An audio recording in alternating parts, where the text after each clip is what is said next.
It's the moment every family fears, an explosive wildfire racing towards your home. Now a high-tech plan to fight wildfires is getting renewed attention. Sinclair's Kelsey Thomas explains how a series of high-tech cameras could be the answer to getting your family to safety sooner. It takes a lot of time, but I love it. Liz Claggett laughs when she thinks about how many daffodils she's planted in her yard. Every year I plant a few more hundred.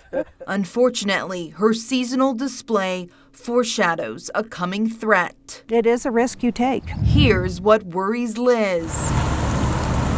An explosive wildfire closing in on her cabin. Over on the mountain, I saw this smoke and I was like, oh my gosh, there's a fire out there. July 2013, smoke from Nevada's Carpenter 1 fire at her back door. In the end, we are very, very lucky. Every year, wildfires sweep the West Coast, consuming everything in their path. It's just devastating. It's like a war zone. It's the kind of destruction scientists are trying to prevent, installing 200 cameras in forested areas throughout 5 states: Nevada, California, Oregon, Idaho, and Washington. It's all about intel and response. Dr. Graham Kent heads up the Nevada Seismological Lab in Reno. He says this is what the heat detecting cameras can catch, showing where and how a fire is burning and whether evacuations are necessary. It's very important for dispatch to know what that fire is doing right away. If it's mislocated, do they scale up their resources? So in that regards, we need a lot of cameras. A lot of our communities where we could be burned over don't have adequate coverage. Now Kent's focus is Northern California, installing 20 cameras in areas scorched by firestorms. Having a lot of rain in the West this year, kind of counterintuitively, makes people think, we're off the hook. But in fact, it will be probably much worse because we're growing a lot more fuel. As for Liz, she knows the cameras could protect her family and prized daffodils. I try to sneak up here every chance I get. Having experienced a close call with a fire. I guess you just have to think, is it worth it for the enjoyment you get? And I'd say yes. But I'm always aware that it can happen anytime. Still, she says her family is staying put. I'm Kelsey Thomas reporting. Now, even though fires may be hundreds of miles away, they could still affect the air you breathe.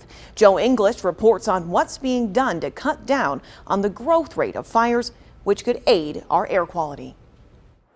Wildfires, they turn the blue sky brown, the yellow sun shades of red. But what's happening is the fires are getting larger over the last 5-10 years that we've seen. The pattern's getting bigger. And those put out a lot of smoke. Smoke in the air is measured by particulate matter, a fraction of the size of human hair, and the air quality index tells you when there's too much of it. An AQI of more than 150, that's not healthy for anybody, and we're seeing more unhealthy days in regions hit by wildfires. Wildfires have really changed the ball game in terms of how bad the air can be in our very neighborhood. Just look at the difference from 2016 to 2017. Seattle went from 3 days to 20. San Francisco 0 to 13. Sacramento 8 to 19. Doctors say breathing those days can be like a non-smoker inhaling a whole pack of cigarettes. People with asthma or emphysema get hit the hardest. So people get wheezy, they cough more, they bring up more phlegm, and they feel like their symptoms are out of control, and that may lead to emergency room visits and hospitalizations. But before you go, just the quick signs that people need to look for. Even the air quality experts in this live TV interview in August of 2018 had to stop and catch their breath. What we're seeing right now is mostly smoke. That was during one of the worst stretches of smoke-filled air in Portland when the fires were burning hundreds of miles away. Low winds brought smoke from Canada, upper winds brought smoke from the south, and where the fires burned, the air was even worse. For more than a month last summer, the Rogue Valley in southern Oregon had just one healthy air day. You can't do anything to prevent it, but if you can predict it and get warnings to people in time, that maybe helps a little bit. At CIRA, the Cooperative Institute for Research in the Atmosphere in Fort Collins, Colorado, new high-tech tools watch for fires and where the smoke is headed. Tools that may have caught the devastating 2012 High Park fire sooner. Fire temperature products that we can see these fires from space now might have been able to detect that fire when it was still in its smoldering phase, meaning they could have got crews in there to, get water on that fire, get a fire line set up. Two things cause wildfires: lightning and humans. In 2018, 75% of the wildfires across the U.S. were started by people. Joe English reporting. Well, it's one of the loneliest jobs in America, but also one that's crucial during wildfire season. Coming up, meteorologist Steve Bender takes us through a day in the life of a fire lookout.